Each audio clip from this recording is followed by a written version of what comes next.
औज़ुबिल्लाहिमिनश्शैतानिर्रजीम बिस्मिल्लाहिर्रहमानिर्रहीम रब्बि इश्रह ली सदरी व यस्सिर ली अमरी वहलुल उक़दतम मिन लिसानी यफ़क़हू क़ौली.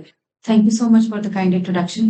I'm deeply honored to be here at the Academy of Family Physicians. So I'm here for the very first time, but I'm indeed lucky to interact with the dedicated professionals who are dealing with a lot of our population and at the primary step where actually screening for the diabetic foot is very important.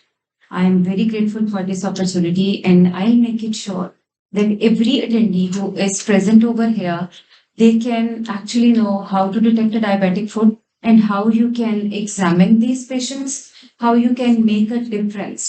Okay. Our dedication and our practice will definitely make a difference. Okay. So let's start with the official presentation. It is a journey where we can save the lives. Okay. It is a very brief description what happens to the feet. Something is wrong with the skin, then the things are wrong with the nerves, or things are wrong with the blood vessels. Okay. So we have to cater all these areas so that the things do not have a bad impact on the foot. Diabetes is not something that you can learn overnight, and it is not something that you can learn just by reading the books. Over the time, I have done multiple certifications and my revisions from International Diabetes Federation, from EACME, EACCME, from Bukai Institute of Diabetes and Endocrinology, and also National Academy for Diabetes Education of Pakistan. And all these forums are actually very good to enhance your knowledge and they give you a confidence how you can practice this. When we talk about the global perspective, it is according to International Diabetes Federation 2022, 10.5% of the world's population is affected with diabetes. And in Pakistan, 30.8%. That makes around almost every third person in Pakistan is affected with diabetes. And when we come to numbers, more than 33 million. In the previous years, we have been 1 in 4. Now we are 1 in 3. And unfortunately, all those who are not screened, when we screen almost in more than 50 to 60% of the population, we have something abnormal. यहाँ पे मैं ये message देना चाहूंगी, I'll be in the dual language, Urdu and Urdu. The messages are clear, very clear to everyone. कुछ लोगों का HbA1c normal होता है, लेकिन हम ये अंडरस्टैंड नहीं करते कि जो हीमोग्लोबिन का लेवल होता है, that interferes with HbA1c. तो जिसका HbA1c हीमोग्लोबिन नॉर्मल नहीं है, उसका HbA1c आपको इंटरप्रेट करना पड़ेगा. Second important thing is HbA1c normal है लेकिन इम्पेयर्ड फास्टिंग ग्लूकोज है, इम्पेयर्ड रैंडम ग्लूकोज है, तो इनका इक्वली रिस्क है कि ये नेक्स्ट 1 ईयर में 3 to 5% रिस्क है कि ये प्रोग्रेस करता जाएगा. Okay, so don't rely upon HbA1c merely. Go for the fasting level, go for the random level, और उनको कैटेगराइज करें कि इस पेशेंट में जो प्री डायबिटीज है वो इम्पेयर्ड HbA1c है, इम्पेयर्ड फास्टिंग ग्लूकोज है या इम्पेयर्ड रैंडम ग्लूकोज है. And if we screen our population with that, the numbers will be actually very high. Okay, what is happening in the world with respect to causes of disability? Diabetes related lower limb extremity, it is the top 10th global cause of disability. Okay. Once someone loses a lower limb, of course the impact is very high. You cannot walk normally, you cannot drive, you cannot do labor work, and especially this is very hard for the low socioeconomic status where they are involved with the heavy labor task and weightlifting. 1 in 4 people with diabetes will experience a diabetic foot ulcer. Okay. ये वो message है जो हमें हर sugar के मरीज को देना है कि तकरीबन शुगर को जब 5 साल हो जाते हैं तो आपके पाँव के ऊपर नुकसान आता है और हर 4 में से 1 जो शुगर का मरीज होगा उसको ये नुकसान फेस करना पड़ सकता है. 5 years mortality. हम समझते हैं कि अल्सर है वो it's not important. Charcot joint mortality. And then minor amputations mortality around 50%. Major amputations mortality around 60%. और अगर इसका आप एग्रीगेट लेते हैं तो ये ऑल कैंसर मोर्टेलिटी से ज्यादा मोर्टेलिटी है, more than 50 to 60% with major amputations. This is the take home message. जिसका HbA1c कंट्रोल नहीं है, आपको उसमें पेरिफेरल अल्सर को प्रिवेंट करना और उसको बेहतर करना मुश्किल है. From the data of PPS we know कि जो एम्पुटेशंस और fetal peripheral arterial vascular events हैं उनको by 43% रिड्यूस किया जा सकता है with 1% रिडक्शन इन HbA1c. तो हमारा मैसेज मरीज के लिए ये नहीं है कि अगर आपका HbA1c 11 है तो आप इसको 7 पे ले आए। हमारा मैसेज ये है कि अगर आप अभी 11 है तो हमारी पहली एफर्ट है हम इसे 10 पे ले आए। इसके साथ आपकी जो बीमारियां हैं उनका रिस्क इतना इतना कम हो जाएगा। फिर हम 10 से 9 पे लेके आएंगे, 9 से 8 पे लेके आएंगे, because over hours and days ये नहीं हो सकता कि आप किसी का HbA1c नॉर्मलाइज कर। तो उन्हें बताना है कि 3 to 6 मंथ्स का टाइम पीरियड रिक्वायर्ड होता है, ग्रेजुअल रिडक्शन होगी और उसके साथ हमारा जो आउटकम है वो इम्प्रूव करेगा। दिस इज समथिंग जो कि एक पिक्चर फॉर्म में क्लिनिक पे लगाया जा सकता है और उसमें लोगों को ये समझाया जा सकता है कि इस लेवल को जस्ट 1% ड्रॉप करें तो आपका जो बेनिफिट है वो इतना ज्यादा हो जाए।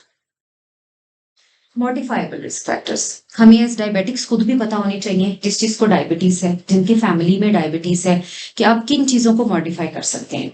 HbA1c का कंट्रोल बेहतर कर दें, इट्स मॉडिफाइबल रिस्क फैक्टर। उसके बाद आप उनका पेरिफेरल वास्कुलर डिजीज को अर्ली पिक करें, अर्ली एड्रेस करें।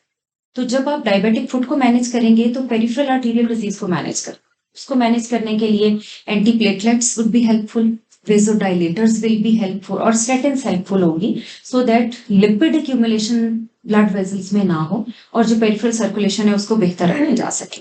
Then nutrition is very important. किसी को भी पाँव पे जख्म है, आप चाहते हैं जख्म जल्दी ठीक हो जाए, तो उनको जिंक एडवाइस करें, विटामिन C एडवाइस करें, इसके साथ vitamin E and D advice करें। इनके एंटीऑक्सीडेंट इफेक्ट्स, डायबिटीज कंट्रोल में हेल्प, ये सारी चीजें डायबिटिक फुट की इंप्रूवमेंट में बहुत अच्छा रोल प्ले करती हैं।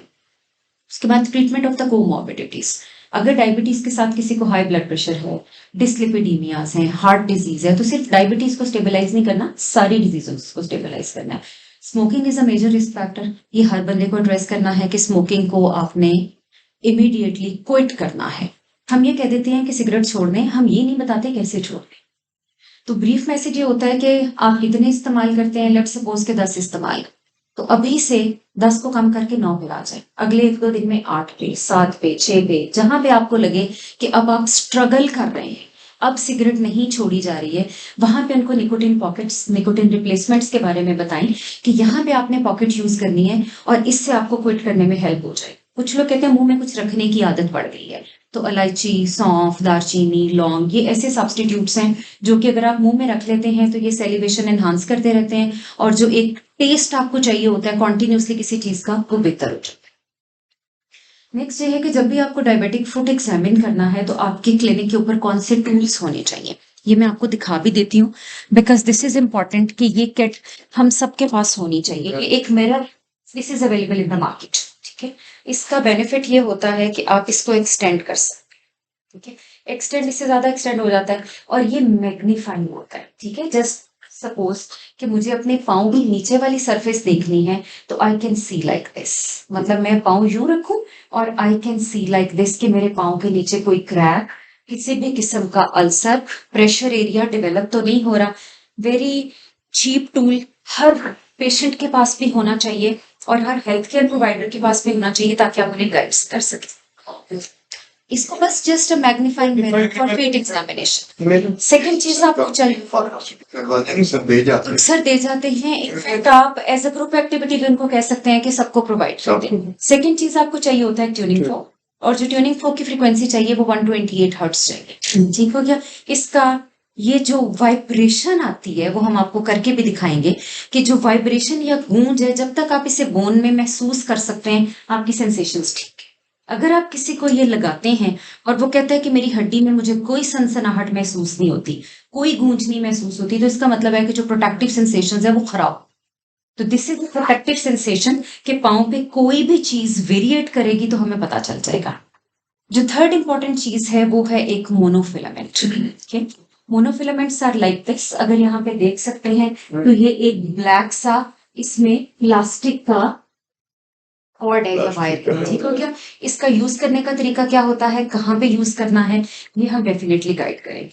देन अगर आप वेल लिट एरियाज में काम कर रहे हैं, फाइन वेल लिट एरियाज नहीं है, तो आपको एक टॉर्च की रिक्वायरमेंट होती है ताकि आप जो इंटरटो स्पेसेस होते हैं उनको प्रॉपरली देख सकें। Last requirement is a help, ठीक है। हैमर के साथ आपने टेंडन रिफ्लेक्स चेक करना होता है। ये मेजॉरिटी वही चीजें हैं जो हम फाइनल ईयर में भी बाय कर लेते थे, और इन सब को यूज करने के लिए you need a critical eye and a brain that knows when to check and how to check. तो ये हमारी जॉब है आज की, कि हम ये अश्योर करें कि आपको ये पता हो कि क्या चेक करना है और कब चेक। अगर आपकी आईज ट्यून्ड नहीं है चीजें पिक करने में, your brain doesn't know the basics, तो उसके लिए पिक करना बहुत मुश्किल हो जाता है, आपको चीजें बहुत आसान लगती। एग्जामिनेशन ऑफ डायबिटिक फुट में जब इंस्पेक्शन की बात आती है, इट टेक्स फ्यू सेकंड्स। आपने क्विकली रिव्यू करना है स्किन का कलर कैसा है, हेयर डिस्ट्रीब्यूशन कैसी है, शाइनी तो नहीं हो गई, अपरेंटली शक्ल नॉर्मल है पैर की या कोई डिफॉर्मिटी नजर आ रही है, किसी जगह पे कोई क्रैक है, जो डेड स्किन का कैलस बन जाता है वो बना हुआ है कि नहीं बना हुआ, अपरेंट इन्फेक्शन है, कोई एरिया ऐसा है जिसका कलर ब्लैक हो गया या नहीं। तो दिस इज फ्यू सेकंड्स। इसमें आपकी जो मैनिफेस्टेशंस हैं, ये अल्सर की मैनिफेस्टेशंस हैं, शेप डिफॉर्मिटी, शार्पोट है, प्रेशर एरिया पे अल्सर्स बने हुए हैं, दिस इज वेरी इम्पोर्टेंट। ये वो पॉइंट होता है जहां तक पांव के ऊपर कोई जख्म नहीं। ओके, इनको हेमाटोज बोलते हैं या क्लॉटोज बोलते हैं। नॉर्मली टोज स्ट्रेट होती है, लेकिन जब इनकी क्लॉइंग हो जाती है तो इसकी वजह से प्रेशर डिस्ट्रीब्यूशन अपसेट हो जाती है। जो मेटाटार्सल्स के हेड्स हैं वहां प्रेशर ज्यादा शार्कोट जॉइंट है मैडम, ये शार्कोट जॉइंट मायोन्यूरल इफेक्ट की वजह से होते हैं। I talk about it.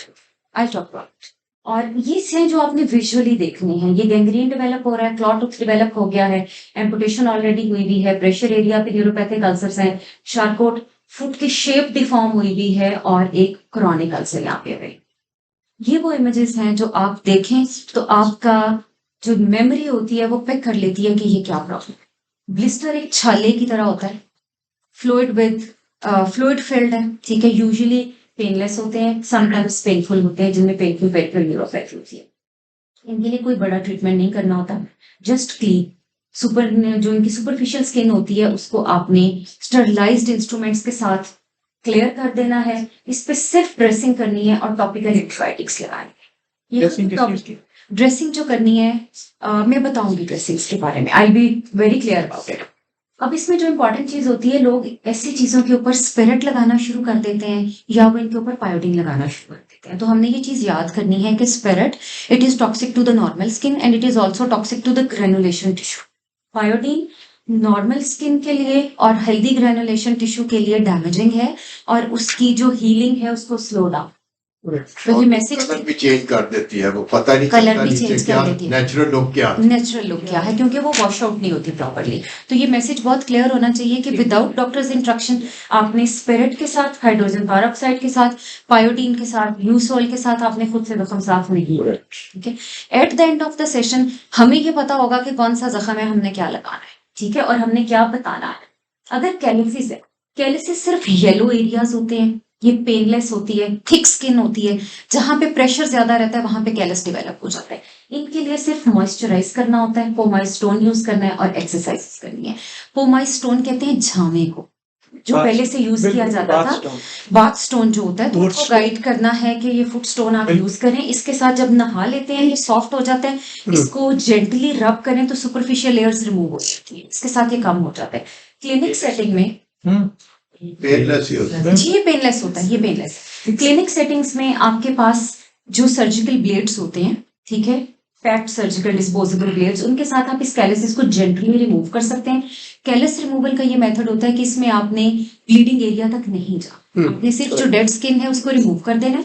उनसे कहना है कि मॉइस्चराइजर लगाएं और उसके साथ पोमाइज स्टोन यूज करें। इसमें क्रेटोलिटिक भी यूज कर सकते हैं, रूफिलिन टाइप क्रेटोलिटिक, जिस तरह सैलिसिलिक एसिड है, लैक्टिक एसिड है, आपने वो भी यूज कर डैमेज नहीं कर, स्किन डैमेज नहीं करे।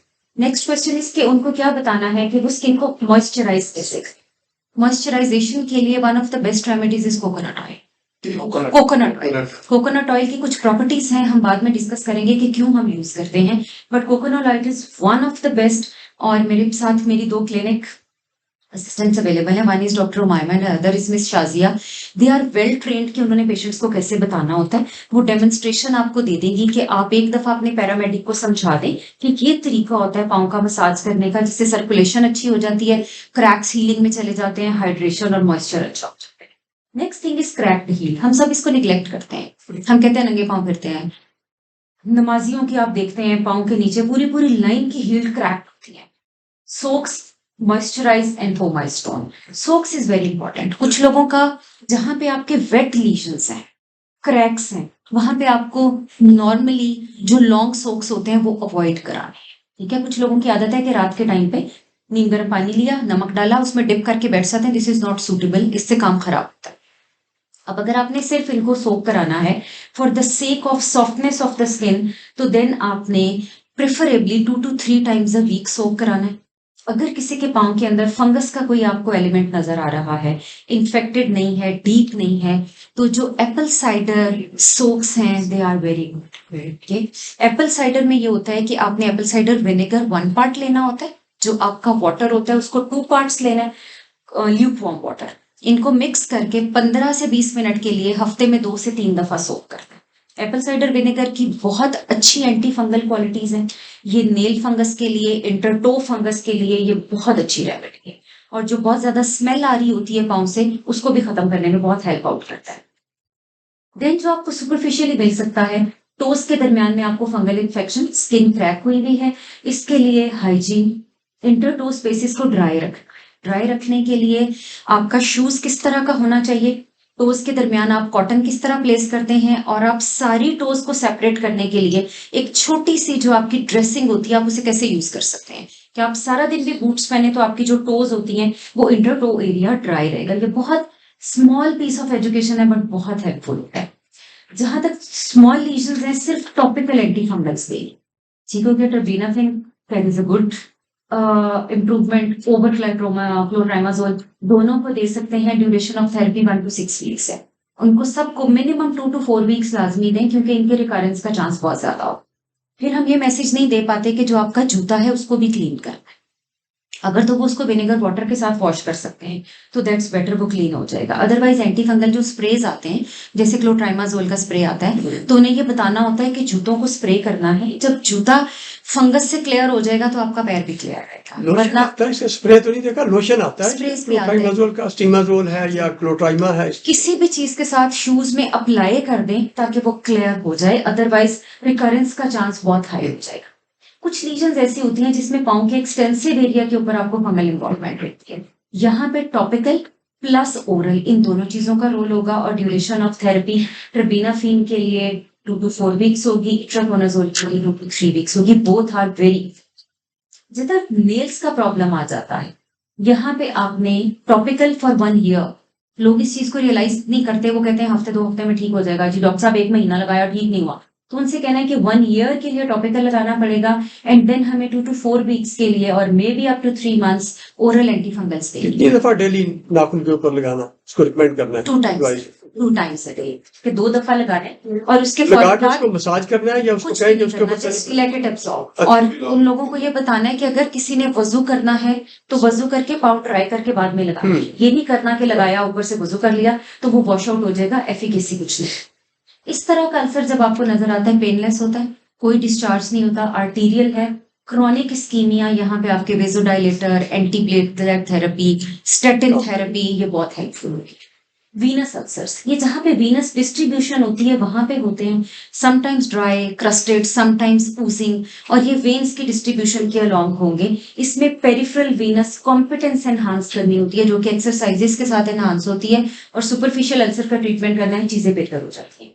ड्राई गैंग्रीन्स, वेस्कुलर ऑक्लूजन हो गया है, कॉन्कोमिटेंट पैथोलॉजीज को रूल आउट कर लें, उसके बाद सारा मैनेजमेंट आपका पर स्टैंडर्ड। वेट गैंग्रीन्स वो एरिया है जो एक्सटेंडेड इन्फेक्शन है, हम इसके बारे में बात करेंगे।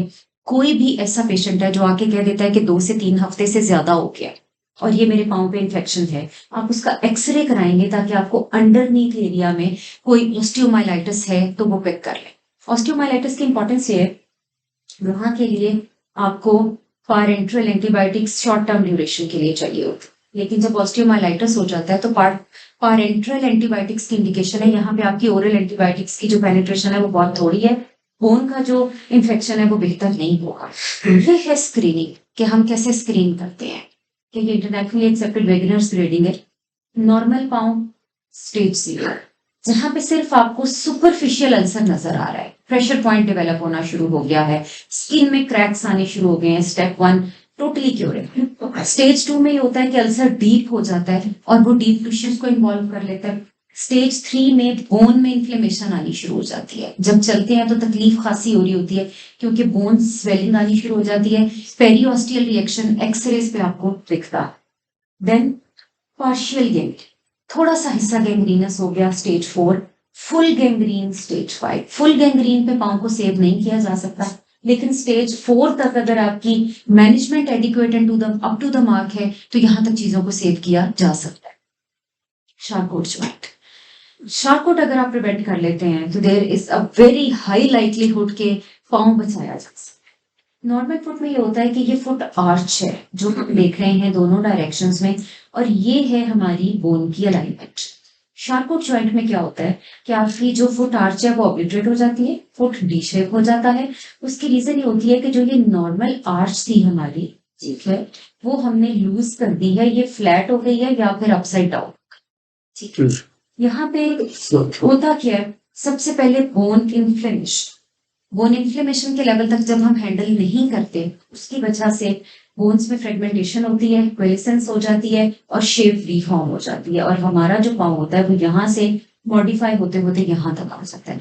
शार्कोट के लेवल पे आके कास्ट्स लगवानी पड़ती हैं, क्योंकि अदरवाइज इनका जो प्रेशर है इस एरिया का वो आप नहीं खत्म कर सकते, किसी तरह भी खत्म नहीं कर सकते। This is the basic concept जिसके बारे में हमें नहीं गाइड किया जा रहा। गैस्ट्रोकेनीमियस, ये वाला जो एरिया है ये नॉर्मल गैस्ट्रोकेनीमियस है। जब गैस्ट्रोकेनीमियस की लेंथ नॉर्मल होती है, ये नॉर्मली फुट की मूवमेंट्स को कंट्रोल करता है, तो जो आपका प्रेशर होता है चलते हुए भागते हुए वो डिस्ट्रीब्यूटेड होता है पूरे सोल के ऊपर।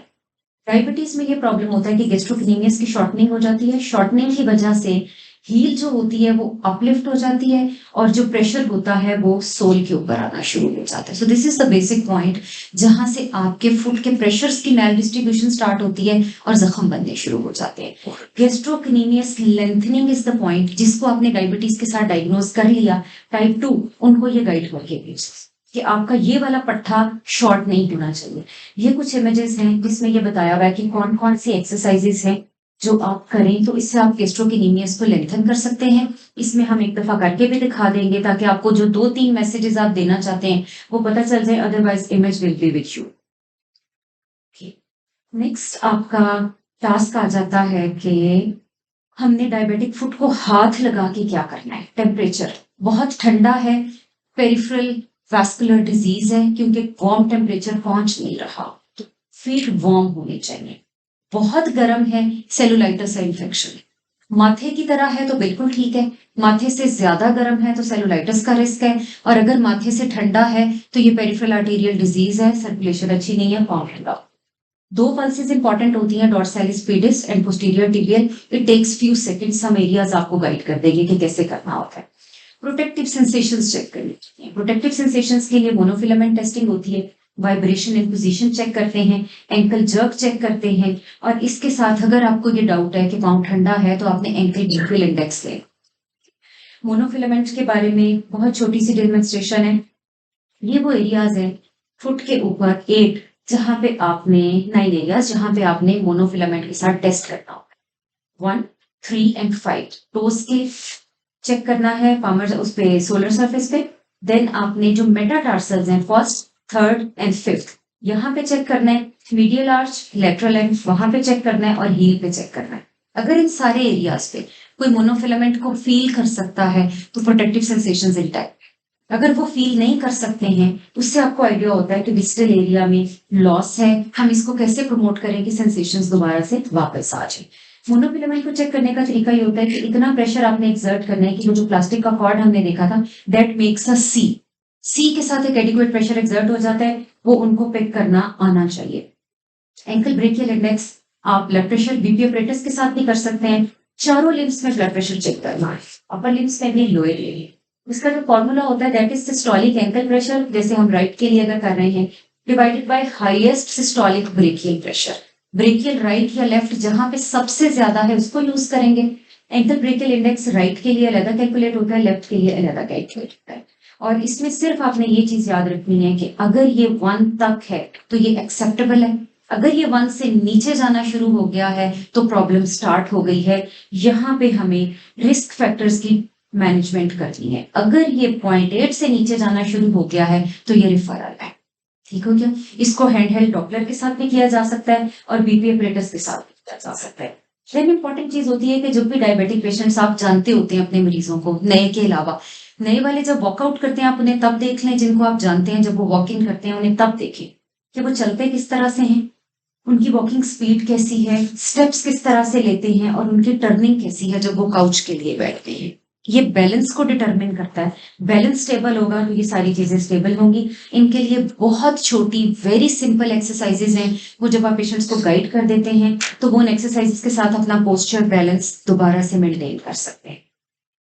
शू एग्जामिनेशन, हम में से शायद बहुत कम लोग होंगे जो कभी शुगर के नए मरीज को ये बताते होंगे कि आपका जूता कैसा होना चाहिए, या वो ये देखते होंगे कि ये मेरे पास कैसा जूता पहन के आया है। ये रिकमेंडेड शूज हैं जो Pakistan academy of diabetes education की तरफ से रिकमेंडेड हैं, और इसके जो कॉबलर्स हैं वो उनके ट्रेंड कॉबलर्स हैं, वो बनाते हैं, सारे प्रोविंसेस में हैं। टास्क ये होता है कि जो आपका पाँव का डोर्सम है वो 2/3 कवर होना चाहिए और आपकी जो हील है वो आइडियली सपोर्टेड हो ताकि पीछे से कोई ब्रेक्स एंड डैमेजेस ना हो। लेडीज के लिए इस तरह के शूज प्रेफर किए जा सकते हैं। हज के बाद बहुत से लोग मेरे पास आते हैं, हज और उम्रा के बाद अल्सर्स करके। हरम का फर्श जी बड़ा गर्म था, पता ही ना चला, वो तो किसी ने कहा कि नीचे खून निकल रहा है, तो तब पता चला कि मेरा जख्म बन गया। तो हज में उनको गाइड करें कि ये वाला शू, ये वाला शू। और हरम में इस चीज की इजाजत है कि अगर आप नया जूता अपने शोल्डर कैरी में रखते हैं तो आप इवन तवाफे काबा के लिए भी वो जूता पहन के मताफ में कर सकते। ठीक है, तो उनका ये कॉन्सेप्ट क्लियर करना है कि जूता पहन के जाना बेअदबी नहीं। हम अगर चाहते हैं कि आपका पैर बचाना है तो आप एक नया जूता जो सिर्फ हरम की हदूद में इस्तेमाल मैडम जी होता है वहाँ होता ही वो ठंडा लेके- है, गर्म नहीं होता, वो फर्श जो है वो ठंडा होता है। नहीं, हर जगह नहीं, हरम के नहीं सर, उन्होंने सारे नीचे पानी ज्यादा डाल देते नहीं हैं। सर, ठंडा लेकिन किया हुआ कुछ है, जगह फर्श होती बिल्कुल है ठंडा जहाँ पे होता वो नहीं है। मसलन आप वो छत के ऊपर जो है वहाँ पे वो ठंडा नहीं नहीं है, मैं है। लास्ट हाँ, मंथ गई लेकिन थी नीचे तो जो sunny इतना कहता है days वो में- ठंडा ही है। जी last month even sunny days में इट वाज वार्म। मेरे नॉर्मल पैर को अच्छा। भी गर्म लग रहा था अच्छा। कि यहाँ पे इशू है थोड़ा सा। रश की वजह से वो कवर्ड हो जाता है, लेकिन जिस टाइम पे रश नहीं। और सेकेंडली जो इर्द गिर्द का एरिया है ना जहाँ से आपको चल के अंदर जाना होता है, हाँ जी, तो वो तो वहाँ है, पे बिल्कुल बहुत वहाँ पे ठंड हो सकता हो है। जाती जी है। जी। हर्ट्स के लिए जरूर बताना होता है, बहुत से पेशेंट्स हैं जो अक्सर बनवा के आ जाते हैं।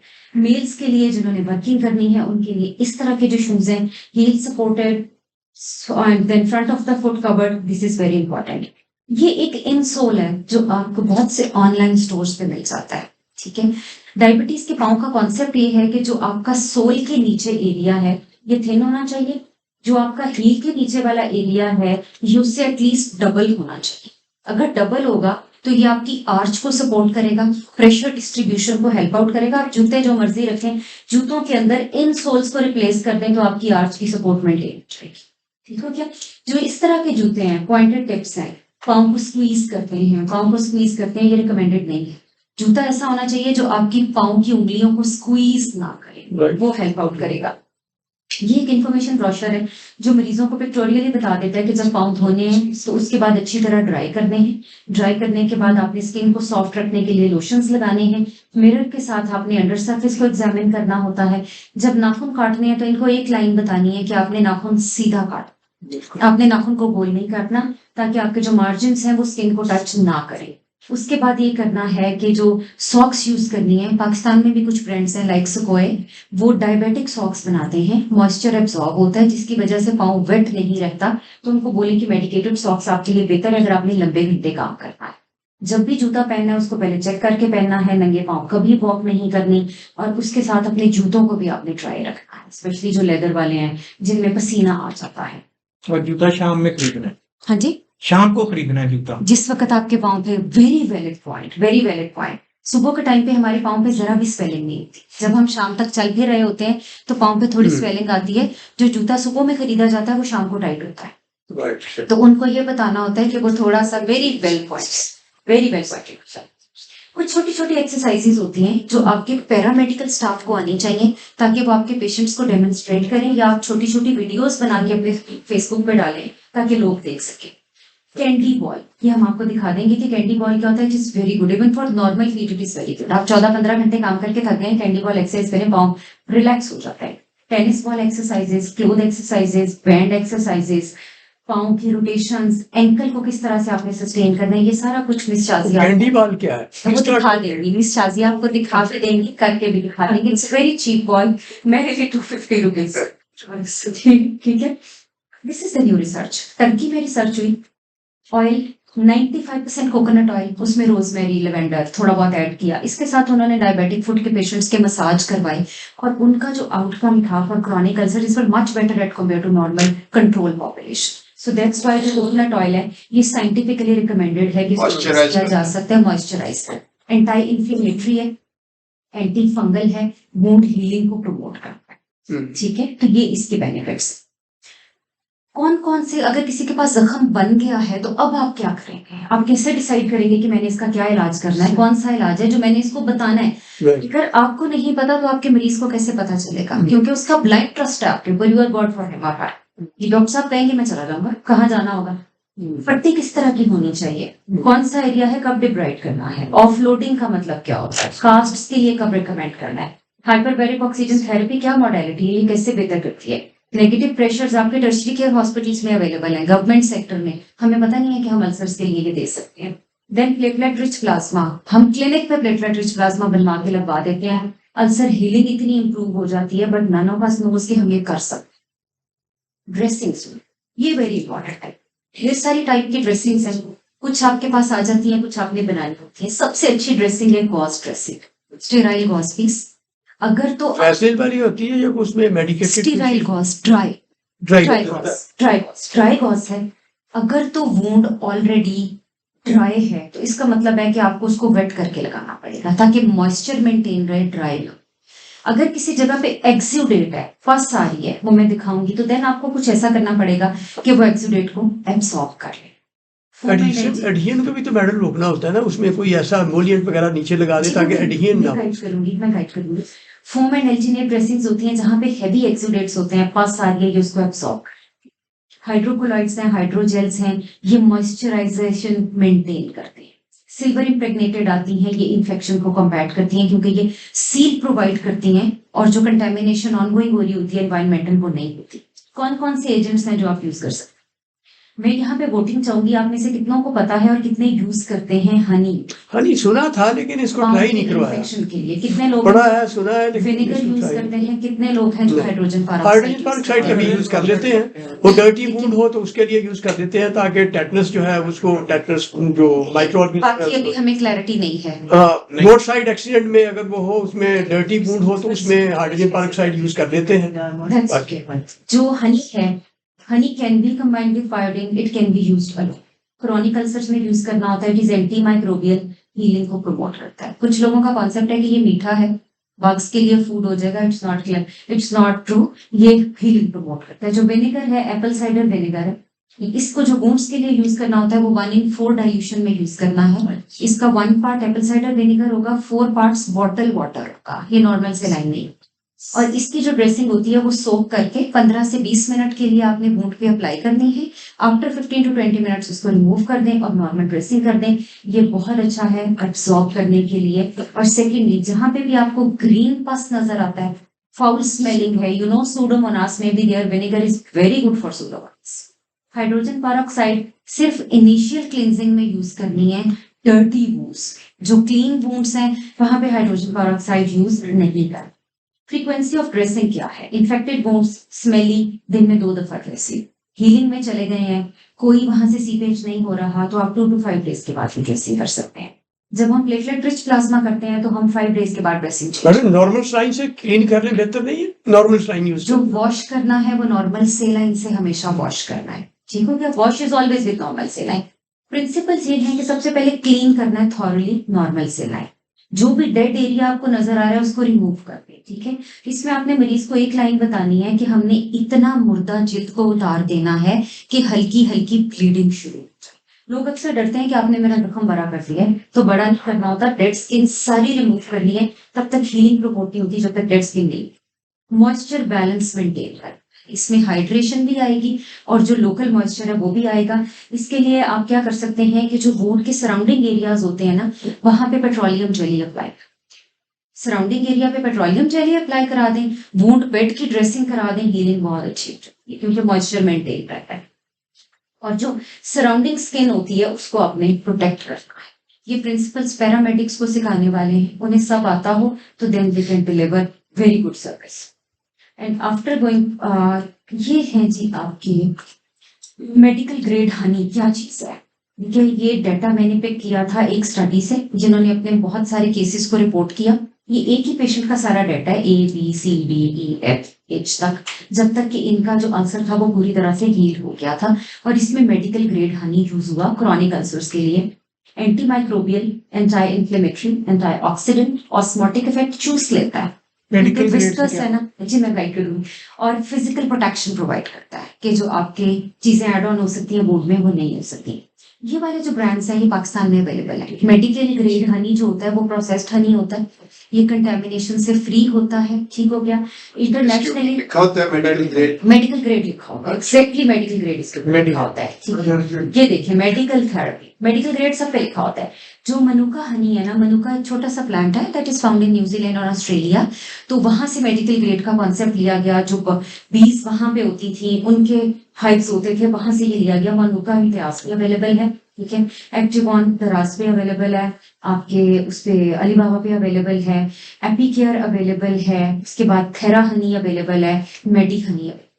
तो आप कोई भी अपने क्लिनिक पे एक या दो चीजें मंगवा के रख सकते हैं, पेशेंट्स को दिखा दें, गाइड कर दें कि यही उन्होंने बाय करना है, ये लगाना है, इसके साथ बेहतर हो जाएगा। जस्ट इन केस आपका पेशेंट ये नहीं अफोर्ड कर पाता, they don't have a facility for online और they are slightly expensive, not very expensive, slightly expensive, तो जो मरहबा हनी होता है वो आप एज अ सब्स्टिट्यूट यूज करवा सकते, ठीक है। मरहबा की जो ट्यूबिंग्स होती हैं वो मेडिकल ग्रेड की क्लोज हैं और वो चेक हो जाती हैं।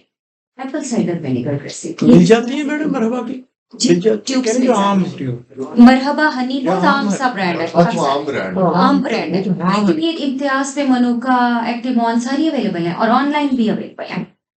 Apple cider vinegar dressings 1 in 4 dilution है विद बॉटल वाटर। सबसे पहले आपने उसी सेलाइन उसके फ्लूइड के साथ इसको इरिगेट करना है अच्छी तरह। इरिगेशन के लिए हम क्या करते हैं, हम गॉस पीस सोक करते हैं और हम जेंटली रब करते हैं ताकि जो सारा डेड स्लफ है, सारी पस है, वो रिमूव हो जाए। इरिगेट करने के बाद आपने डेली ड्रेसिंग इसकी करवानी होती है। 15 मिनट के लिए सोप ड्रेसिंग उसके ऊपर रखनी है, फिर उसको रिमूव करके normal saline soap and squeeze dressing आपने रखती है। नॉर्मल सेलाइन हाइड्रेशन मेंटेन करता है, एब्सॉर्ब करता है पस को, मॉइस्चर लॉक करता है, जिसकी वजह से हीलिंग बेहतर हो जाती है। नॉर्मल स्किन को पेट्रोलियम जेली से प्रोटेक्ट करें। जैसे फर्स्ट कर लें ये अल्सर है, इस पे आपने ड्रेसिंग करानी है, तो जो ये वाला एरिया होगा यहाँ पे पेट्रोलियम जेली से अप्लाई होगा। जो ये वाला एरिया है इसके ऊपर सारा जो विनेगर सोक है वो अप्लाई होगा, ठीक है। ये भी जो पिक्चर्स हैं वो मैंने केस स्टडी से ली हैं कि इनकी इम्प्रूवमेंट कैसे हुई थी। It was a big ulcer before debridement, after debridement, after vinegar socks और विनेगर इरिगेशन, देन ये किस तरह से हीलिंग की तरफ चला गया। थोड़ा सा स्कार रह जाएगा, उसको रिमूव करने के पहले मैडम इसको नॉर्मल स्लाइन से वॉश कर लें, फिर उसके बाद Normal सीधा एक saline से जो wash डाइल्यूशन करें। की हुई है जो डाइल्यूशन वाला है उसमें सोक करें, रब करें, क्लीन करें। जब बेस क्लीन हो गई है, गॉस पीस सोक करें, फ्रेश गॉस पीस स्क्वीज करें, ऊपर अप्लाई करें, 15 मिनट के लिए पड़ा रहने दें। 15 मिनट के बाद उसको वो रिमूव करें। स्क्वीज नॉर्मल स्लाइन में करना है? नहीं विनेगर विनेगर सब अच्छा बाहर लो। विनेगर सोक है, ठीक है। और ये सराउंडिंग स्किन को इतने पे डैमेज नहीं करता। इवन जो इंटरटो फंगस है उसके लिए तो डिप्स भी करा लेते हैं, वो भी हेल्प आउट। उसके बाद ड्रेसिंग नॉर्मल लाइन से करें। ड्रेसिंग नॉर्मल सेलाइन से Right. और पेट्रोलियम जेली इज वेरी जो आपका नॉर्मल स्किन है उसके ऊपर पहले पेट्रोलियम जेली लगानी है, फिर ड्रेसिंग। एलोवेरा भी बहुत इजीली अवेलेबल है, बड़ी दुनिया के घरों में है। इट्स इफेक्टिव से चीप टॉपिकल एप्लीकेशन चॉइस सवार के अंदर बाहर लगी है, बाहर है तो कमाए तो ही ले जाने सर कमार गंदन इसका गूदा यूज करना होता है। ये जेल्स अवेलेबल भी हैं, मेडिकल ग्रेड भी अवेलेबल होती हैं। 2 दफा लगा दें। एक सील प्रोवाइड करता है, कंटेमिनेशन को नहीं आने देता, सक करता है उसको जो पास होती है और हीट से भी प्रमोट हो जाती है। जब आपने कॉम्बिनेशन यूज करने होते हैं तो आप honey with aloe vera combination use कर सकते हैं। फायोडीन cleaning followed by honey use कर सकते हैं, इसमें भी हीलिंग एनहांस हो जाती है। लेकिन ये सब क्रॉनिक अल्सर्स के। अब हम एक्यूट की तरफ आएंगे कि वो कैसे होते हैं। डिब्राइडमेंट कब करनी है? जब आपको जख्म इस तरह का नजर आता है ना, इट्स अ डर्टी, तो इसको डिब्राइड, इसके मार्जिन को डिब्राइड करके फ्रेश रेड ब्लीडिंग मार्जिन तक लेके जाना है। जो इसका बेस है उसको रब करना है, क्लीन करना है। दिस इज द पॉइंट जहां पे आप हाइड्रोजन पेरोक्साइड, पायोडीन, विनेगर, किसी भी चीज से इसको क्लीन कर सकते हैं। जब तो आप कहती हैं उसको उससे नहीं करना कि वो इंटरफेयर करता है हीलिंग में, पायोडीन है, हाइड्रोजन पेरोक्साइड है या ये डर्टी वुंड है, यहाँ से आपने पस रिमूव कर। दूसरे में जब ग्रेनुलेशन टिश्यू ऐसा हो गया है इसके ऊपर हरगिज पायोडीन नहीं लगेगी, इस पे स्पिरिट नहीं लगेगा, इस पे हाइड्रोजन पेरोक्साइड नहीं लगेगी, इस पे यूसोल नहीं लगेगा। अगर आप इसके ऊपर ये चीजें लगवाना शुरू कर देंगे तो हीलिंग प्रोलॉन्ग हो जाएगी, फिर छील देगा। ठीक है, फिर छील देगा और ये जख्म सेटल नहीं करेगा, ठीक है। इसमें फिर ग्राफ्टिंग की जरूरत होगी या वैसे ही? जी मैं गाइड करती हूँ। Best. 1 to 3 times a week इनकी डिब्राइडमेंट करने की जरूरत होती है, डिपेंडिंग कि कब मार्जिन डेड होना शुरू हो गए। Refresh margin to bleeding, remove all the dead slough, जो कि रब करके रिमूव करती है। Deep tissue culture for sensitive, तो पेशेंट को पेन नहीं होगी मैडम जब डिब्राइडेड करें? पेरिफेरल न्यूरोपैथी इतनी एक्सटेंसिव होती है कि Right. पेन नहीं होती। मतलब मैं अगर याद करूं तो out of the many diabetic foot that I have treated at clinic, शायद मुझे किसी एक में लोकल लगाना पड़ा था, क्योंकि उसकी रीजन ये थी कि उनको साइलेंसर इंजरी थी। तो वो पाँव अच्छा था बट साइलेंसर बर्न की वजह से एक्सीडेंट में गिरे, मोटरसाइकिल ऊपर गिर गया, साइलेंसर से बर्न हो गया, सो दैट वाई वो पेनफुल था, अदरवाइज पेनलेस ही होते हैं। जो डीप टिश्यू है कल्चर एंड सेंसिटिविटी, अब हमें ये नहीं पता होता कि हमने कल्चर कब लेना है। हम यहाँ पे कल्चर ले लेते हैं, वो बस आ जाती है और वो कहते हैं कि no organism could be grown, और कल्चर सेंसिटिविटी रिपोर्ट आपकी नेगेटिव आ जाती है। डिब्राइडमेंट करें, क्लीन करें, क्लीन करने के बाद जो ये वाला टिश्यू है यहाँ से स्क्रैपिंग कल्चर के लिए भिजवाएं। ये वुंड बेड है, जो एक्चुअल माइक्रो ऑर्गेनिज्म ग्रोथ है वो इसके अंदर है, तो ये आपको पिक करके देगा कि कौन सा ऑर्गेनिज्म आपने फिर से ट्रीट करना। Then after going for debridement, ये वो कास्ट्स हैं जो नेडप प्रोवाइड भी करती है, वाइड का साथ एक एसोसिएटेड फील्ड है नेडप, और वो एक ऑर्गेनाइजेशन है पूरी। किसी का ऐसा पाउंड डिफॉर्म हो गया है कि उसका प्रेशर कॉन्स्टेंटली आपने रिमूव करना है, तो उनके लिए डिफरेंट तरह के जूते यूज होते हैं। जैसे जिसके उंगलियों के नीचे प्रेशर आ गया वो उसका हील वाला एरिया रिटेन रखेंगे, यहाँ को एयर में कर देंगे। ये वाले जो होते हैं प्रो बूट्स होते हैं, ये शार्टकोट के लिए यूज होते हैं, ये रिमूवेबल यूज होते हैं, ये भी रिमूवेबल यूज होते हैं।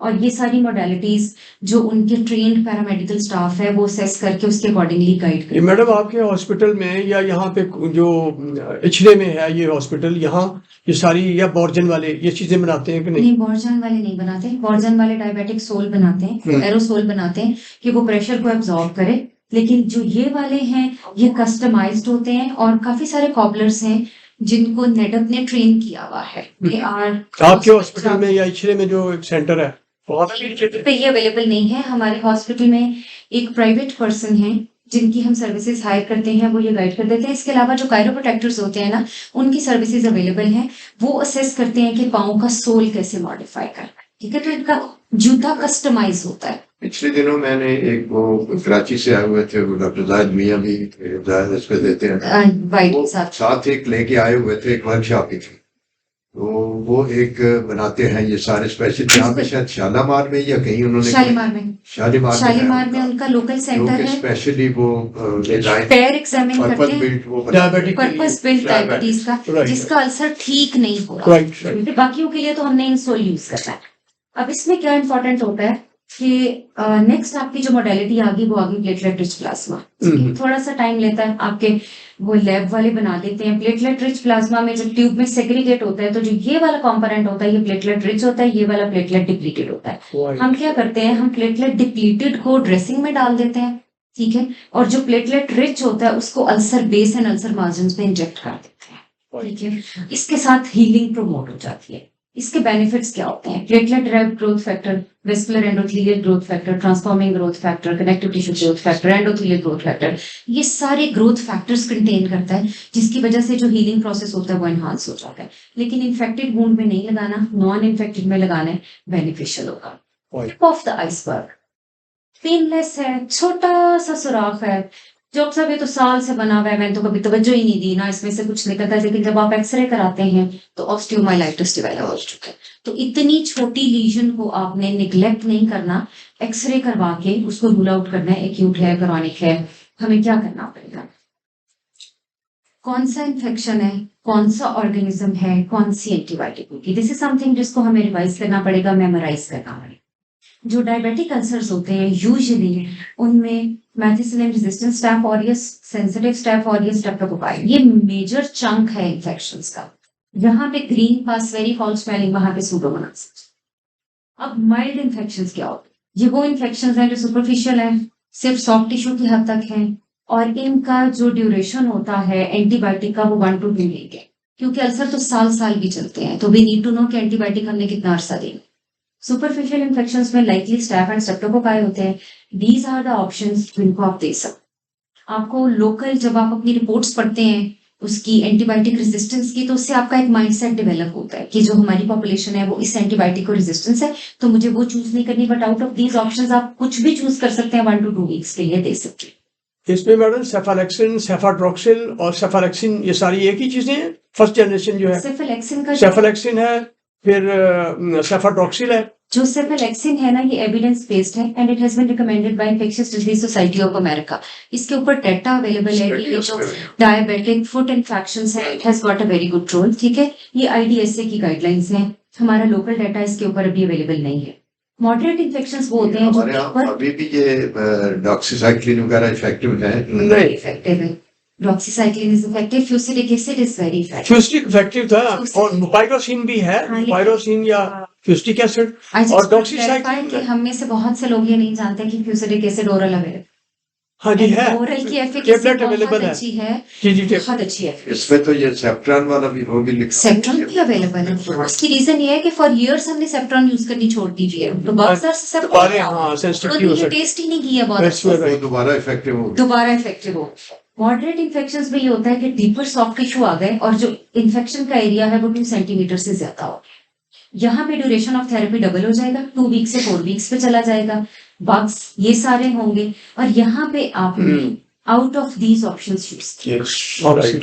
ठीक होगी. हाँ. यहाँ पे आप मॉडरेट इन्फेक्शन में मॉक्सी यूज कर सकते हैं बीटा-लैक्टामेज. या फिर आप सेफ्ट्रेक्सोन और मेटोनाइडाजोल यूज कर सकते हैं. हम फ्लैजेल इन्फेक्शंस में यूज ही नहीं करते. उसको हमें एरोबिक लगता है aerobic coverage Anaerobic anaerobic coverage coverage के लिए it वो is good. सेफ्ट्रायोक्सिन जो है वो ग्राम नेगेटिव को भी और कवरेज देती ये है. Metronidazole it gives a very good response. हमारी प्रैक्टिस बन गई है कि हम लाइनेजोलिट से स्टार्ट करते हैं. हालांकि स्टेफ ऑरियस के बाद बाकी चीजें भी तो आपने कवर कर राइट.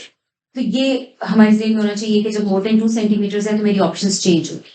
सीवियर इन्फेक्शंस ये वो हैं, एक्सटेंसिव डैमेज है, बुखार चढ़ रहा है, हाइपोटेंशन हो रही है, TLC इंक्रीज कर गया, C रिएक्टिव प्रोटीन इंक्रीज कर गया, सिस्टमिक इन्वॉल्वमेंट इज देयर. ये पोलीमाइक्रोबियल होता है. यहाँ पे काफी सारे बात होते हैं.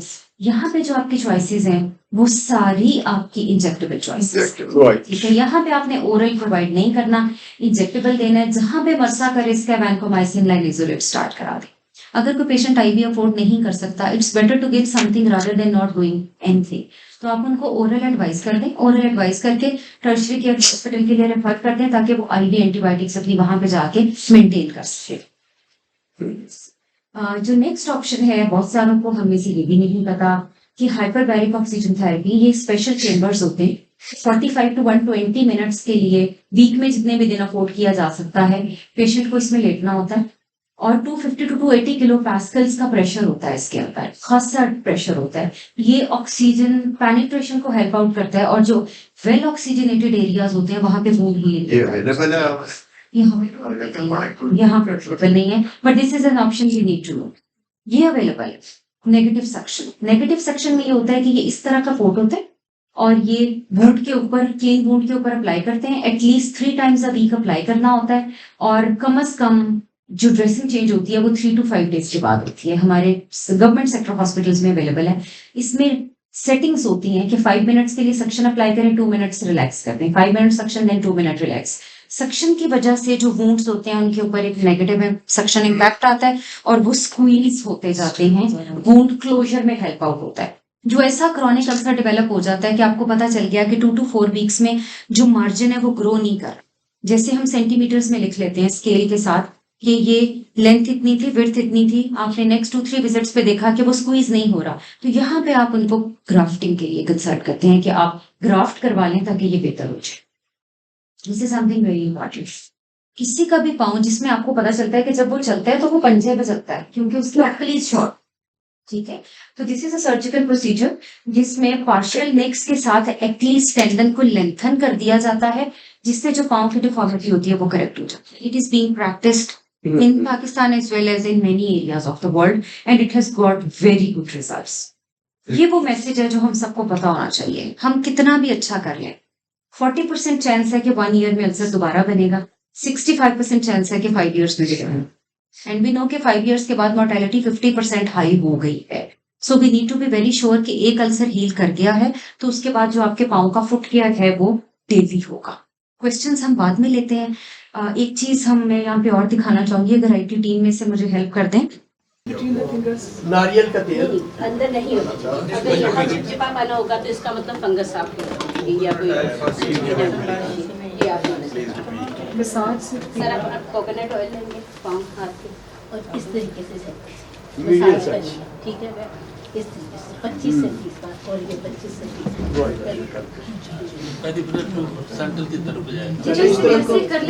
सर्कुलेशन प्रमोट करनी है। अब ये आपकी चॉइस है, पहले इस एंगल पे पूरा फुट कवर इसके बाद इस टाइप पर फिर इस टाइप। फुट कवर होना चाहिए पूरा। पैर की तरफ ले जा तो सर जिधर से मर्जी कर लें, डायरेक्शन तो से पहले डायरेक्शन का कोई इशू नहीं है। It's about massage. डॉक्टर साहब स्टेज कौन सी है डायबिटिक्स की? हर डायबिटिक जिसके पाँव या स्टेज even 0 पे हैं, स्टेज 0 पे भी। 0 पे ये आपने गाइड करना। स्टेज 0 पे जीरो पे प्रोफाइल ऐसे आ जाएगी 0 पे प्रोफाइल एक्सिस आ जाएगा, ठीक है। फिंगर के दरमियान नहीं लगाया नहीं, इस हिस्से में नहीं लगना है। अच्छा अगर लग भी जाता है तो टिश्यू के साथ आप उसको साफ करें, क्योंकि यहाँ पे अगर लगेगा चिपचिपापन रहेगा, चिपचिपा रहेगा तो ये चीजें गल जाएंगी, खराब हो जाएंगी। दरमियान क्यों नहीं लगाना, आपने क्या बताया?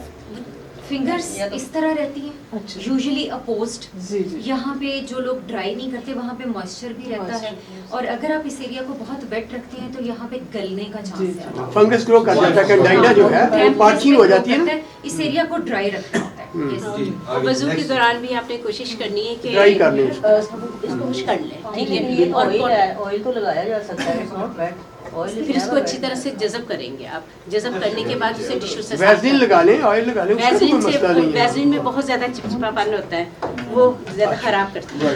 कोकोनट इसीलिए हम लोग ज्यादा बताते हैं कि इसमें चिपचिपापन नहीं, नहीं और होता है, मैं ये उंगलियों जज़ब के हो दरमियान जाती की है। बात कर रहा हूँ, अगर लेकिन उंगलियों उसमें के नहीं लगाना, कुछ वीडियो के दरमियान कुछ नहीं लगाना। सिर्फ अल्सर बनेगा तो लगाएंगे, वरना नहीं लगाएंगे। ओनली ट्राई कर ओनली ड्राई। और जी ये जैसे अब आपने पाँव का एग्जामिनेशन करना है ना, ठीक हो गया।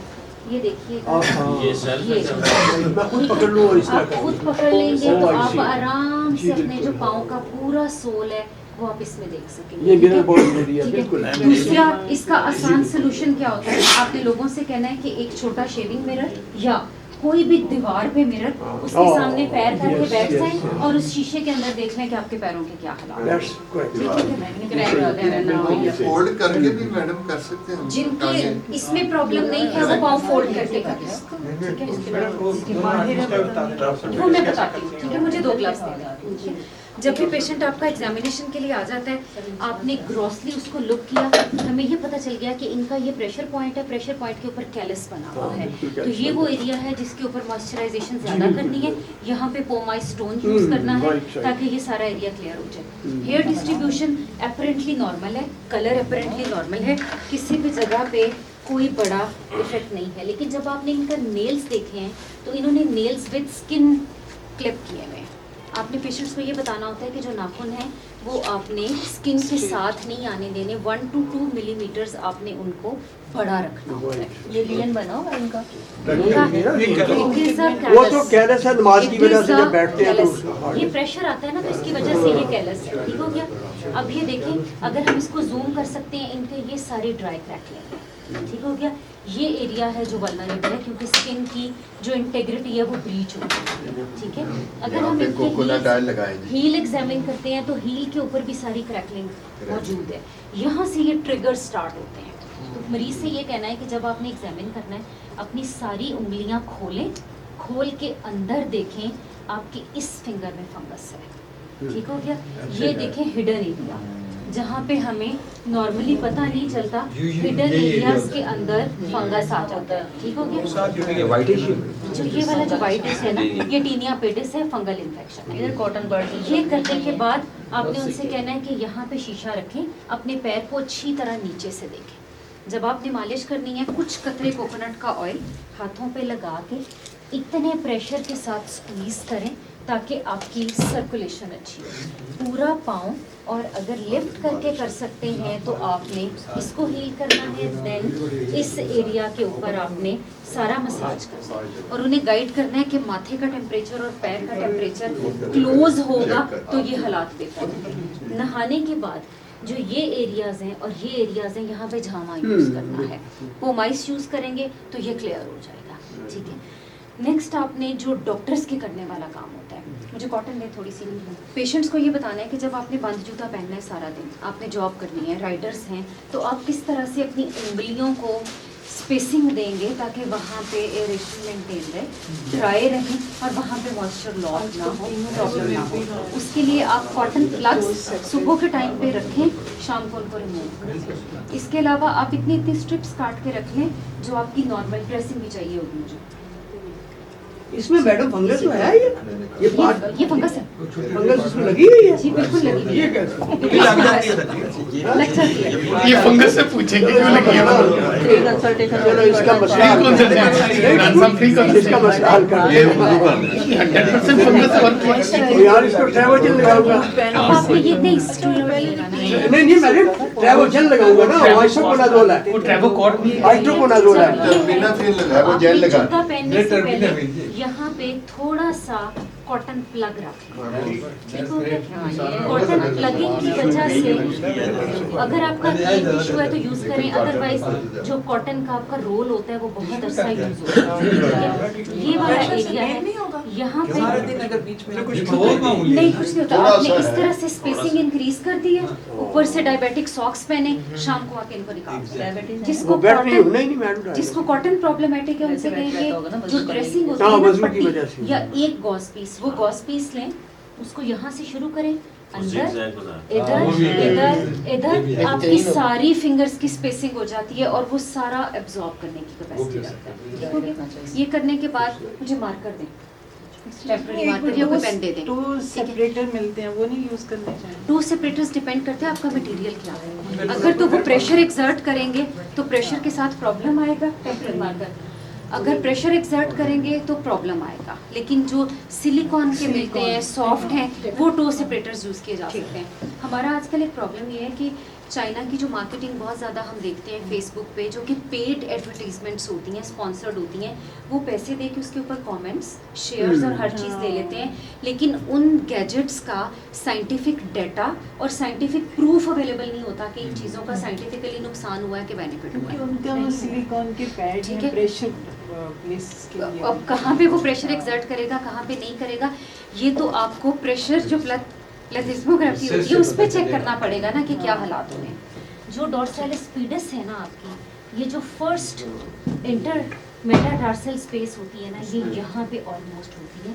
आपने इस तरह से पेलपेट करना है। जिन्होंने पेलपेट करनी हो, ग्लव्स और अवेलेबल हैं, वो कर सकते हैं। ठीक है, ये मैंने यहाँ पे एक निशान लगा दिया है कि यहाँ पे आपको डॉर्सालिस पीडस पेलपेट होती है। अगर कोई करना चाहे तो वो यहाँ पे कर सकता है। इस साइड पे भी डॉर्सालिस पीडस अगर आ रही है तो इसका मतलब है कि सर्कुलेशन जो है वो पाँव तक अच्छी आ रही है। इसके बियॉन्ड बीट्स वही ना यार, हार्ट जो सिस्टोलिक हो रहा है और डायस्टोलिक हो रहा है, उसके साथ सिस्टोलिक के साथ वो बाहर की तरफ आएगी और डायस्टोलिक के साथ नीचे जितना हार्ट रेट है, सिंपल इज दिस यार। जितना हार्ट रेट है ये उतनी होगी। अगर ये बहुत वीक है पल्स है या ना? एब्सेंट है तो इसका मतलब है, अगर ये बहुत वीक है या एब्सेंट है, इसका मतलब है आर्टेरियोस्क्लेरोसिस हो गया, कोलेस्ट्रॉल जम गया है, ये वेसल इतनी नैरो है कि हम इसे पेलपेट नहीं कर सकते। जब तक पेलपेट हो रही है हमारे अपने पाँव में भी this is all fine. Second जो पल्स आपने चेक करनी होती है, हाँ जी, वो आपने चेक करनी होती है पोस्टीरियर टिबियल। ठीक हो गया? पोस्टीरियर टिबियल जो यहाँ पे पेलपेट हो रही है, ये यहाँ पे पेलपेट हो रही है। जो भी पेलपेट करना चाहिए, ग्लव्स चाहिए तो शादियाँ दे देती हैं, उनके पास पूरा बैग है। नहीं तो बहुत साफ है, कर लें ऐसे उसमें कौन सी बात है, ग्लव्स कौन से डाले माफ कर दे हमारे वजू करके पहले होते सारे, ये मेरा वजू था। पेशेंट कभी नहीं बोलता मैडम, पेशेंट के मुंह में भी कुछ है ना टेप लगानी चाहिए पहले। डॉक्टर होगा फिर अजीब लगता रहता है।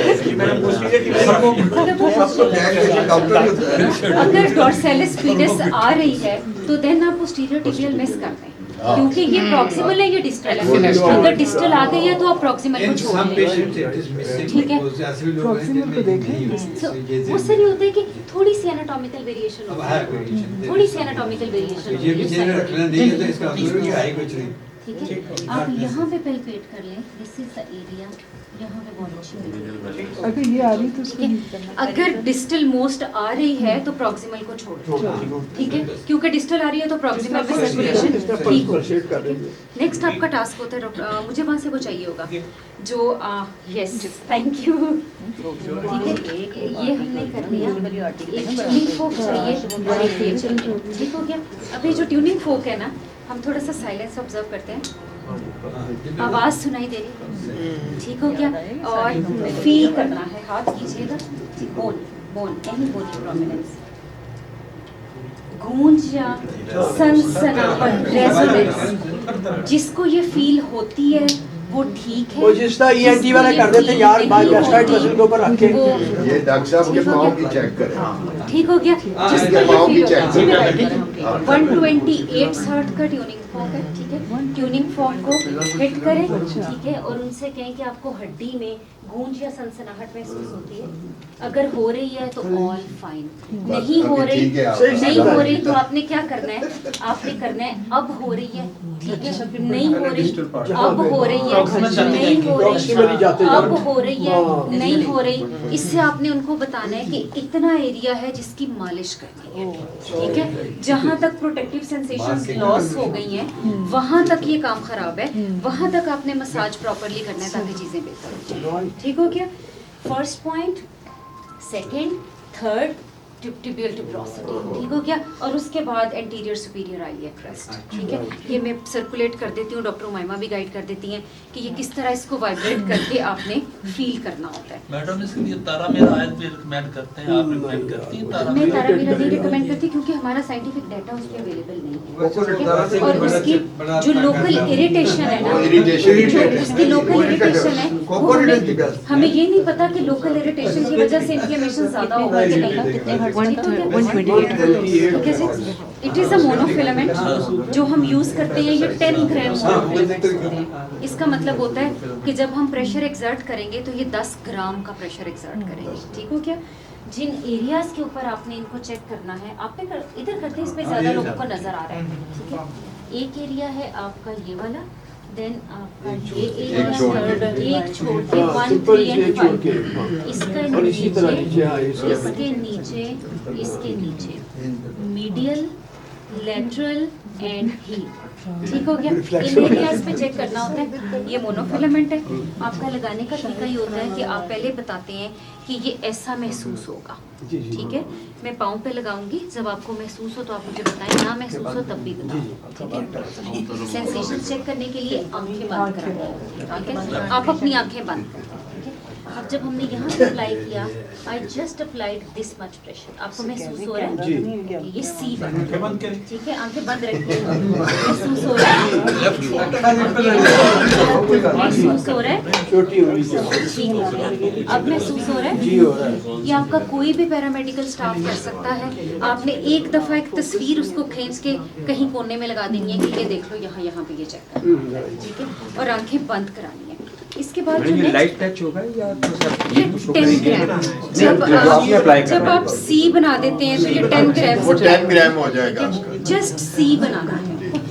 उसके बाद जो हमारी नेक्स्ट प्रोटेक्टिव सेंसेशन आती है वो आती है सेंस ऑफ पोजीशन, ठीक है।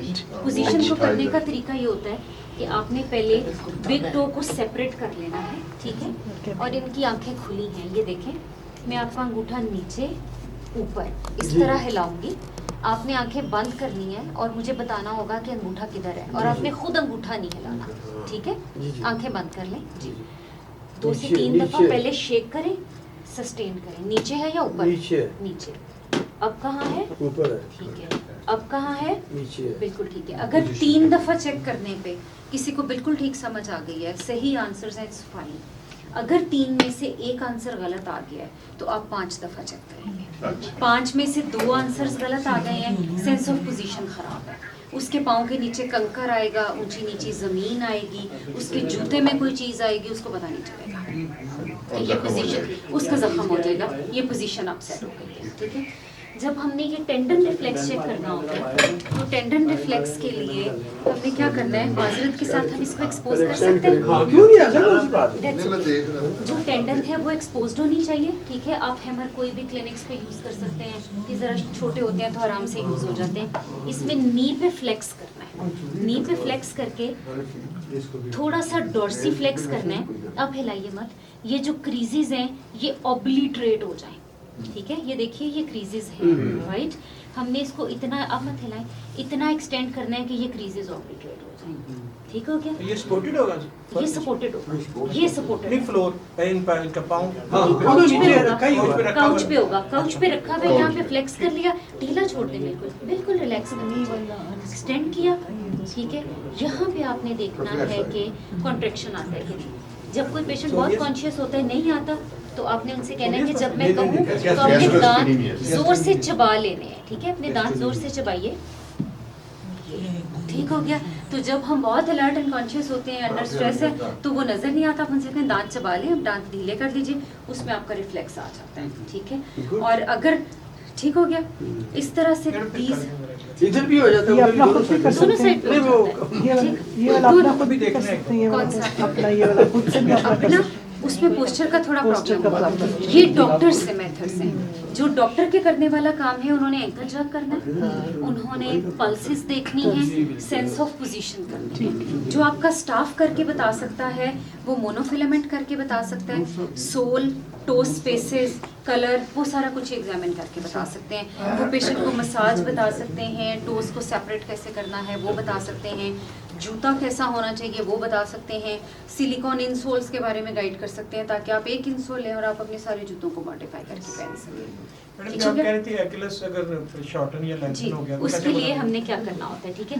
ये चूंकि एक्सरसाइजेज आपने लेमन लैंग्वेज में बतानी होती हैं, तो जो पेशेंट्स को आपने गाइड करना है, जी आइए, काफ एक्सरसाइजेस, ठीक है, काफ लेंथनिंग।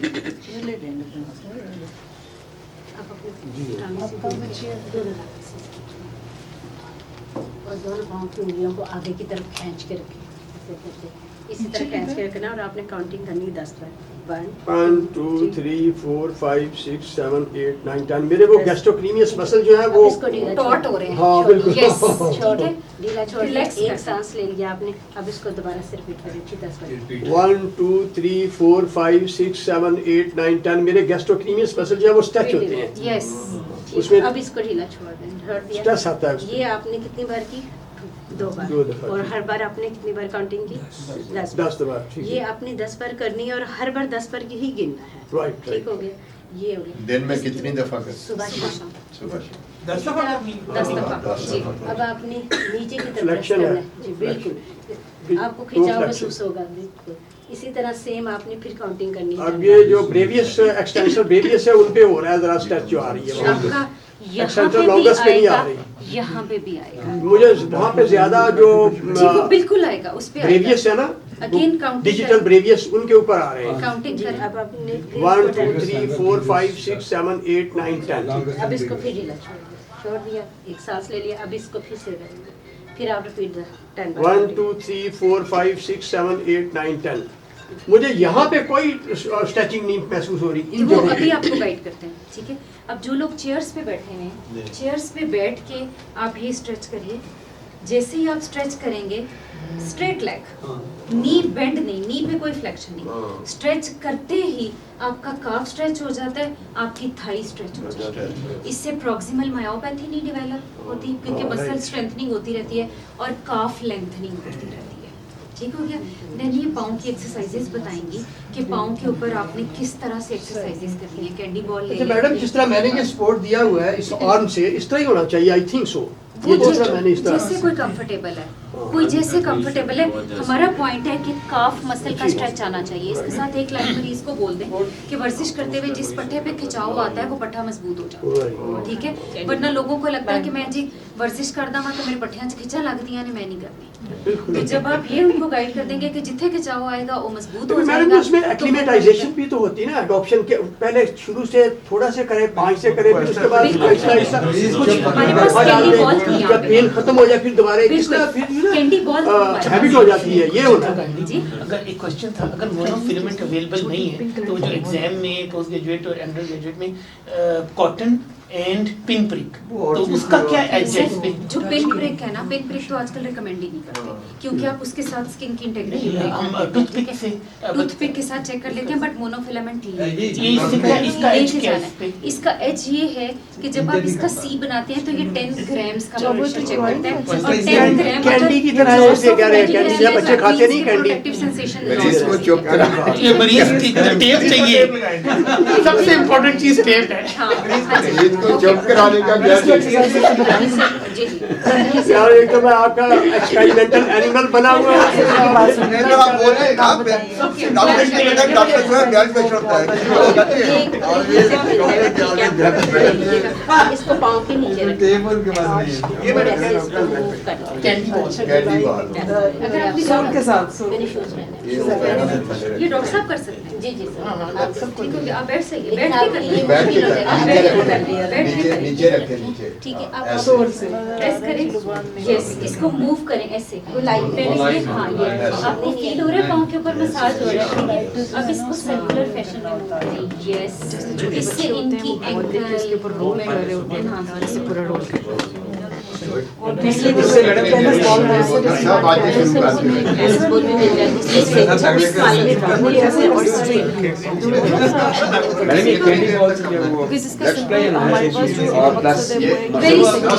पैरों की थकावट खत्म हो जाती है, आप खुद भी कर लें। टाइम करें तो ये मिनिमम 5 मिनट्स, मिनिमम 5 पाँव की टोटल एक्सरसाइजेस 5 मिनट्स, ठीक है, बहुत हो जाती है। कैंडी बॉल की ये एक्सरसाइजेस है। उसके बाद आपने उन्हें बताना है कि एक छोटा हैंकी ले लेना है और हैंकी उन्होंने जमीन पे रख लेना है। हैंकी जमीन पे रख के डॉक्टर साहब से रिक्वेस्ट करते हैं, अगर ये जमीन है तो आपने टोस के साथ इसको स्क्वीज करना है, रिलीज करना है, स्क्वीज करना है, रिलीज करना है, टोस के साथ करना है, टोस के साथ स्क्वीज, जैसे नीचे कोई कपड़ा पड़ा हो तो कपड़े को पाँव से उठा के ऊपर ऐसे ऐसे कर लें, हाँ ऐसे कर लें, जिसकी वो धागे वाली जगह पतली है वहाँ से स्क्वीज एंड रिलीज। जो हैंकीज होते हैं ना हमारे स्मॉल टॉल्स, जो टॉल्स हैं उनको करना बहुत आसान है, इनसे ये जायनमाज़ी सर्कुलेशन एनहांस करती है, और जो हैमर टोज डेवलप होते हैं, हैमर टो डेवलप नहीं होता, ठीक हो गया। ये वाला कर लेना है, स्क्वीज एंड रिलीज, ठीक है, ये स्क्वीज एंड रिलीज। ये थोड़ा थिक है, जब वो थोड़ा सॉफ्ट होता है तो वो हो जाता है। अब जैसे ये बैठे हुए हैं ना, ये बैठे हुए अपने काफ की जो है उसके बैंड के साथ एक्सरसाइजेस कर सकते हैं। बैंड एक्सरसाइजेस में बैंड का डबल बेनिफिट ये होता है कि फ्रोजन शोल्डर का प्रॉब्लम बहुत ज़्यादा है डायबिटीज़ के पेशेंट, या वो जो शोल्डर आर्थराइटिस है वो बहुत कॉमन है। तो जब आप बैंड्स के साथ कर रहे होते हैं, आपका शोल्डर और इसके साथ एंकल एंड फुट, इन दोनों का इकट्ठा हो जाता है, ठीक हो गया। Clapping. Thank you very much. Very good sir, thank you.